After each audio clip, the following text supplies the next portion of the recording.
আমার নবী যেদিন এই দেশ থেকে বিদায় হয়ে যাবে, আমার আল্লাহ জিবরাইলকে দিয়ে প্রস্তাব পাঠিয়েছিলেন, ও জিবরাইল, আমার বন্ধুর কানে খবর দাও, আমার বন্ধু এই দেশের মাটিতে থাকতে পারবে না, আমার বন্ধু এই রক্ত মাখা জমিনের মধ্যে রাখবো না, আমার বন্ধুর দেহ আমার আরশের ডাইন পাশে দাফন করব।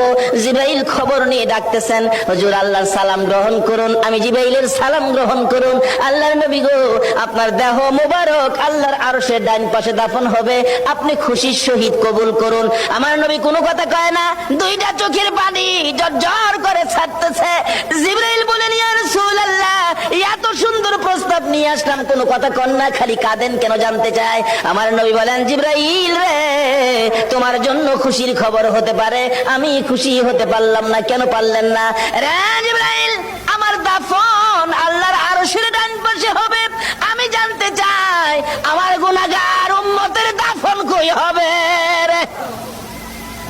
জিবরাইল বলেন, আপনার উম্মতের দাফন এই জমিনের মধ্যে হবে। আমার নবীর কান্না আরো বেড়ে গেছে। জিবরাইল, না না, সইতে পারি না, আমি আর সে থাকবো আর আমার উম্মতেরা এই জমিনে থাকবে। আমার মন মানে না, প্রস্তাব আমি রাখবো না। আমার পক্ষ থেকে একটা প্রস্তাব আমার প্রভুর দরবারে তুলে ধরো।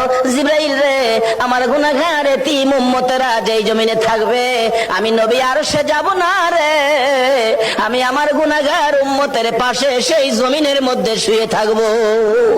আরে দয়ালো নবী, প্রেমের ছবি আর আসবে না জগতে, আমার দয়ালো নবী, প্রেমের ছবি আর আসবে না।